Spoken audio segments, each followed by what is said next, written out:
Hey, what's going on, everybody? This is Kelvin Wilson of Movies, Food, and Hip Hop, and I'm back with another commentary video. So I want to talk a little bit about this show on Revolt TV called State of the Culture. Now, this show is starring and created by Joe Budden. I think Joe Budden is a very dope, underrated rapper who's gotten a new resurgence from not only doing this show, but also the Joe Budden podcast, which you can hear on Spotify.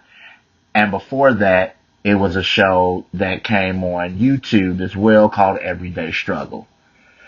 The State of the Culture is a panel that Joe put together that discusses events and situations about the culture of hip hop and pop culture itself, the good and the bad of it. So the panel was mixed with Joe, Jinx, Remy Ma, and Scottie Beam. Now I really do enjoy this show because the show it's almost like The View mixed with a little bit of First Take, because a lot of these shows where they have different people is starting to kind of come off like The View, but the conversations and the dialogue and even the debates are starting to come off in a First Take type of sense.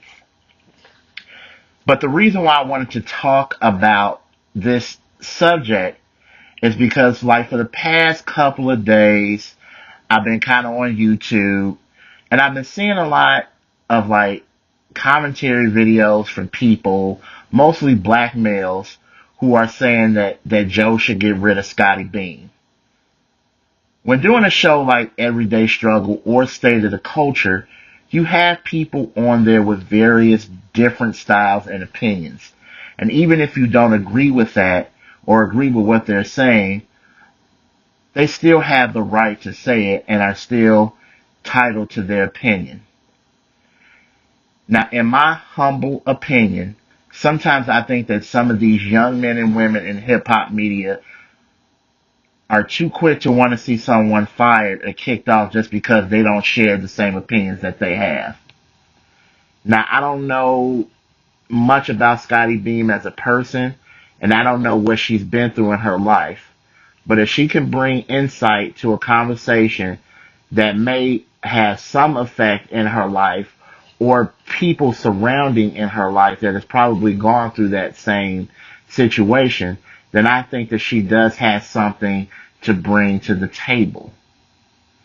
And I think she can bring much insight to a conversation if you just listen and let her do what she needs to do. Let her talk. Let her get her information out. We're so quick to just toss somebody away because I don't agree with what you just said in this statement. So now I'm done talking to you. I'm not going to be your friend anymore. That type of stuff. Like, when did we get to this situation? And honestly, it's really too many of these DJ academic, clout chasing wannabes, talking heads, who are really ruining the culture that was built on dialogue. And I watch State of the Culture, and I listen to Joe Budden's podcast a whole lot. He says things that I don't agree with all the time, but I'm not going to go on social media and say that he needs to be off TV or he doesn't need a podcast because of the stuff that he's saying. And trust and believe, I've been on Facebook and Twitter and YouTube going back and forth with people who hate Joe Budden for speaking real stuff.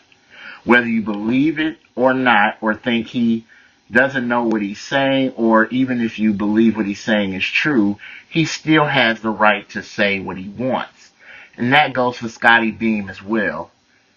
It's like, on one hand, we want to celebrate our differences, but we can't celebrate the differences in our views and opinions. That's what makes us who we are. I, for one, would love to hear what Scottie has to say, whether I agree with it or not. And that's just my take, my commentary on how I feel about Scottie Beam. You guys hit me up on Facebook and Movies, Food, and Hip Hop. I'll be dropping a whole lot of other commentary videos on there as well. And until then, I'll see you next time. Peace.